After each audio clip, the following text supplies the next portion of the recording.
café, beau café, bonne journée. Fabrice Kema, bonjour. Sénégal, bonjour. Ça ne sent pas bon. Alors là, pas du tout bon. Du tout bon. La preuve avec le quotidien. Le quotidien qui évoque des manifestations contre l'état d'urgence, histoire de révéler que Neketeyo, le feu couvre.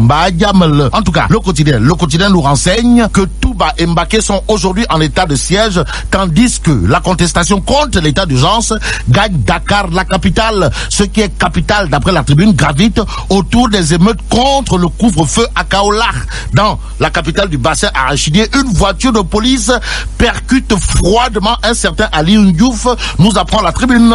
Le journal du groupe des médias d'ajouter qu'Ali Ndiouf, ou le jeune percuté par une voiture de police à Kaolack, serait entre la vie et la mort. Et c'est peut-être avec la mort dans l'âme que la tribune nous informe que Dakar, Ziguinchor, Kaffrine et Kaolack sont en furie. Et même le reporter de Zik FM, la radio leader établie à Kaolack, en l'occurrence Farah Diassé, national, a été arrêté. Au nom de qui ou de quoi? Pour l'instant, retenons d'après la tribune que la situation semble virer au vinaigre, surtout que l'armée a été appelée en renfort. Force est de reconnaître que ça perd l'hypopète. D'après la tribune, le journal du groupe des médias de signaler que monsieur le ministre de l'Intérieur, Aly Ngouille Ndiaye, et monsieur le préfet de Dakar ont été contraints de descendre sur le terrain. Sur le terrain, il y a le journal Les Échos qui, sans contour ni détour, révèle que Dakar et sa banlieue se rebellent. L'armée appelée en renfort. Force est de souligner que ça a chauffé. D'après le journal Les Échos qui nous livre que les jeunes ont investi les rues à Nyaritali, Grand Dakar, Gédo,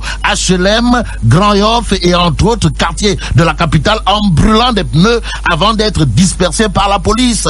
Le premier des flics, le premier des policiers, en l'occurrence Aly Ngouille Ndiaye, qui d'après le journal Les Échos est descendu en personne, en chair et en os sur le terrain, suivi d'un impressionnant déploiement de l'armée venu en renfort à la police et à la gendarmerie. Que retenir d'autre autour des manifestations contre le couvre-feu et les restrictions notées ça et là, sinon le titre qui barre la une du journal Enquête, à savoir le virus embrase la rue. Dans la rue publique, des émeutes ont éclaté hier d'après Enquête. Le journal évoquait aussi la vidéo choquante du manifestant écrasé par une voiture de police.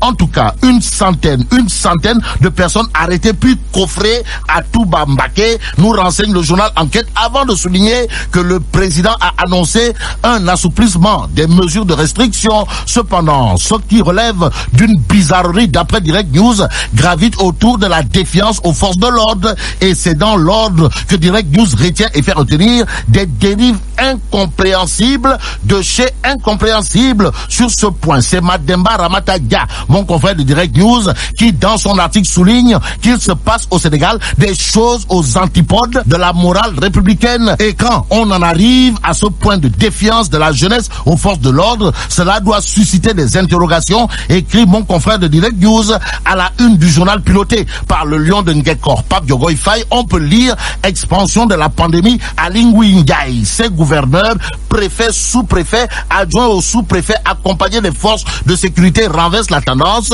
dans les régions. Boule décollée, Walay Talay, s'exclame Direct News, histoire de prendre comme exemple les forces de l'ordre qui veillent jour et nuit. Aussi, l'administration territoriale a été le rempart face à la progression du nouveau coronavirus, avec la prouesse de ne point enregistrer de nouveaux cas dans 12 des 14 régions. En somme, Direct News de nous apprendre que le premier des flics, en l'occurrence Aly Ngouille Ndiaye, contrairement à Mame Diareng alias Liu, gère sa partition contre le coronavirus avec dextérité et maestria.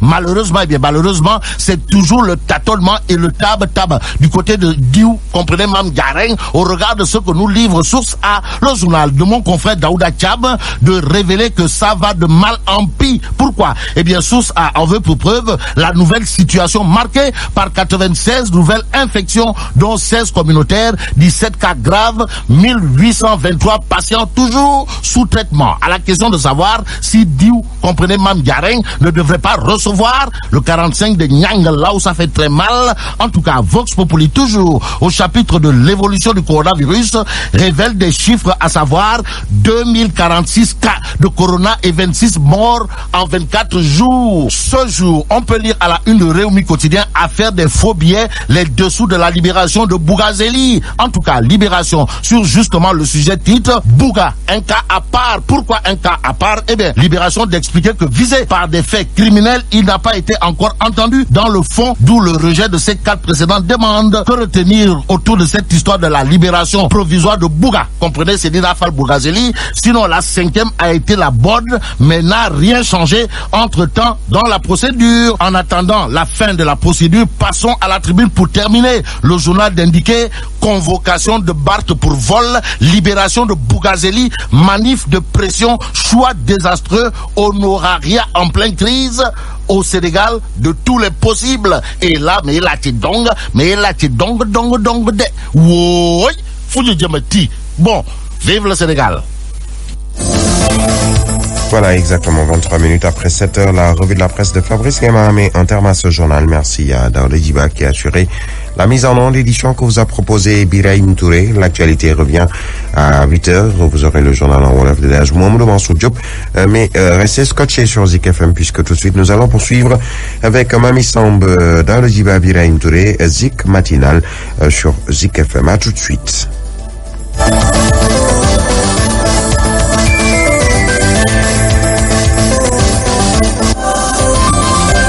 L'actualité autrement, Zik FM.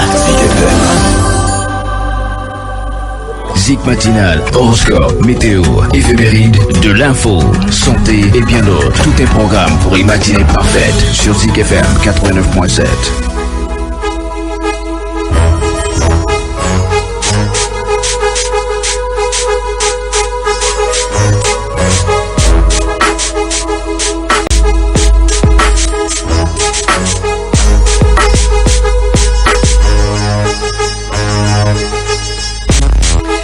Allez, 7h24 sur Zik FM Dakar, la radio leader studio Haj Mansour Mbaye na ngeen def ci suba gi na ngeen yeewoo ba yéen a ngi ci jàmm ziar ak màggal bu baax a baax jërëjëf Birahim Diadji Touré.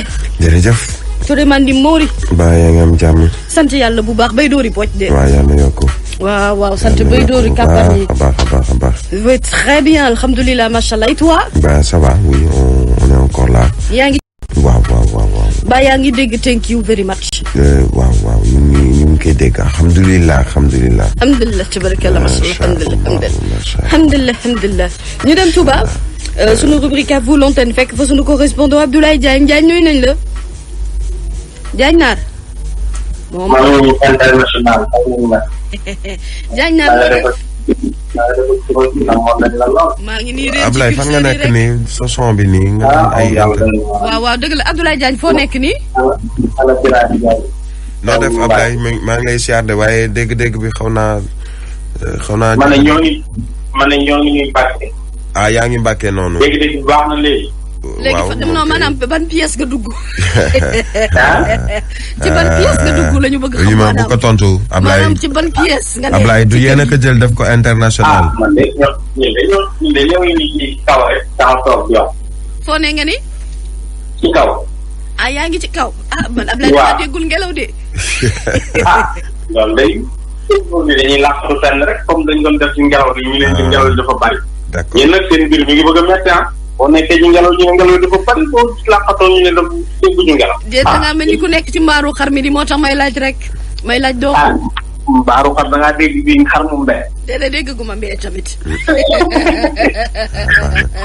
mais Ablaye gannaaw buñ la nuyoo ak foo mën a nekk foofu ci ban pièce nga mën a nekk tamit dañuy ñëw tey ci lu soxal couvre-feu beeg manifestation yi nga xamee ni bëkki démb amoon na foofu la tàmbalee sax daanaka donte après démb am na fu mu law ci Sénégal rawatina Dakar ak ay Kaolack Ziguinchor ak yooyu waaye Touba Mbacké xalif bi ci boppam moo mujj yëkkati kàddu ngir nit ñi ci guddi gi nag boole ci mën a dellu ci seen sago te xam ne am na loo xamee ne warul.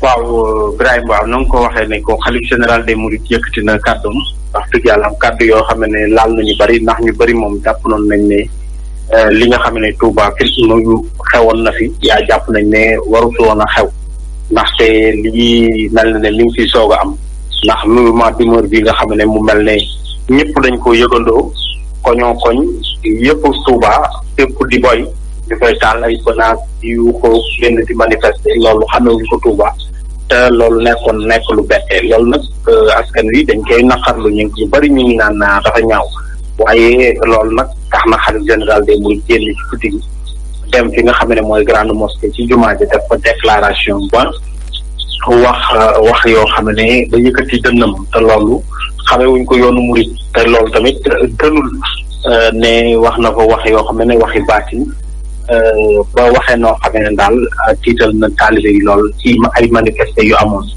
manifester yooyu nag nekkul lu dul ay xale yu toog ba ci yàgg rek fi ne dañoo sonn ci toog bi dañoo tàyyi ci toog bi dañoo bëgg ñu bàyyi leen dem doxi seen soxla loolu nag mi ngi tàmbalee ci ay chauffeur apprenti chauffeur yu ne ñoom amatul lu ñu yóbbu seen kër ci bëccëg bi ba jàmmaarloo woon ak police ci noonu yi lañ ko gisaat après mu am lu mel noonu ci njaarim ba nga xamee ne tàngoon na lool ci guddi googu njaarim ca suba sa rek la Mbàkke jël mu mel ne kon nit ñi dafa mel ne lu ñu paasante loolu nag dem na bu jural ay jëy yu am solo ci dëkk bi ndax lu mel ne ak ambulance taal nañ ko fi lu mel ne bureau poste ñu attaqué ko Senelec ba ñu dëbb ko ba mokk rumb li nga xam ne mooy RFM station RFM bi tamit attaqué nañ ko loolu nag bokk na ci tamit ci ay dégâts yu ñu amal ay taabal yu dugg ci biir marché bi maire yi xam nga seen taabal yi ñuy teg ci kaw tali bi ngir di jaayantu yaxantu ñoom tamit lor nañ leen ndax jël nañ taabal yi damm ko jàmmarloo ci police yi yenn yi ñu lakk ko loolu nag mu nekk ay mbir yoo xam ne mbir yu doy waar la ba police sax jotoon na interpellé ay nit interpellation yooyu la ñenn ñaay naan 100 personnes plus de 100 nangam sangam waaye ñun bi ñu jokkook ñi nga xam ne ñooy takk der yi ñoom nee nañ 39 lañ ci interpellé waa ci 39 yooyu nag dañ leen a interpellé ngir xam dëgg-dëgg yi ñan ñoo nekk seen gannaaw ak ñan ñoo leen def loo jëf yu ñaaw yi ñan ñoo leen ko waaye noonu yi takk der yi xamal nañ ne ñu ne ñu am na koo xam ne kenn ku ñu jàpp ne moom bokk na ci cerveau yi moom teg nañ ko loxo moom ñu ngi koy enquête pour xool dëgg-dëgg nan la ci impliqué wu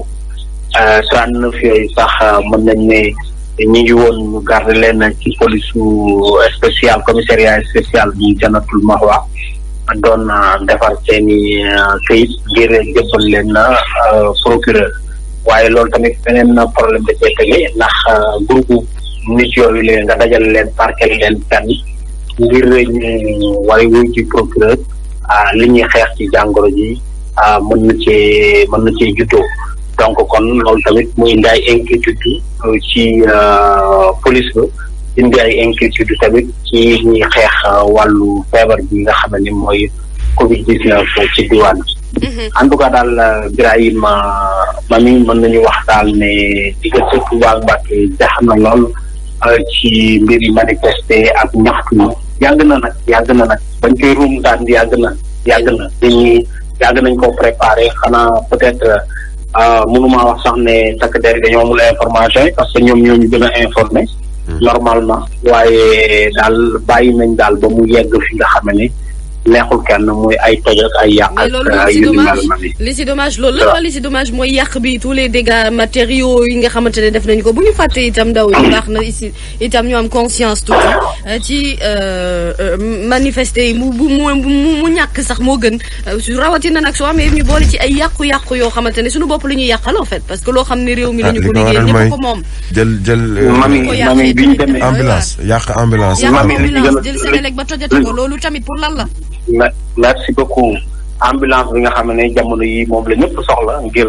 mbas mi ñu nekk nga xam ne mooy évacuer ji ak di sauver nit ñi ñu dem yàq ko loolu inconscience mënu ko weesu xam naa ne jeunes yu inconscient ñoo ko def ñoo xam ne xalaatuñu sax ne mbas maa ngi fii wala tamit war nañoo mën a yóbbu li nga xam ne moom mooy malade yi ak ambulance yi parce que tamit ambulance yi bu ñu gisee ñu taal ku ñëpp lu seen xol jeex même bu fekkoon ne am na ñoo xam ne àndoon nañoo ñoom yërëm leen ci liñ leen tëj ak yooyu waaye dañ leen mujj wax dëgg yàlla am dañ leen mujj jéppi sax ndax bi ñu taalee ambulance boobu léegi kenn ànd ak ñoom wala kenn jéemu leen a comprendre mais au delà Ablaye ambulance waaye tamit dal ci kaw presse nga xamee ni ñoom dañuy def seen liggéey bu yaa ngi koy wax léegi RFM Mbacké démb tamit jël nañu sax suñu ndaw lu ñu tawal fële ca Kaolack Fara Diassé waaw yóbbu ko c'est-à-dire diggante Touba ak Mbacké des fois ñu jàppante fee ak ñi nga xam ne ñoom ñooy takk der yi loolu nag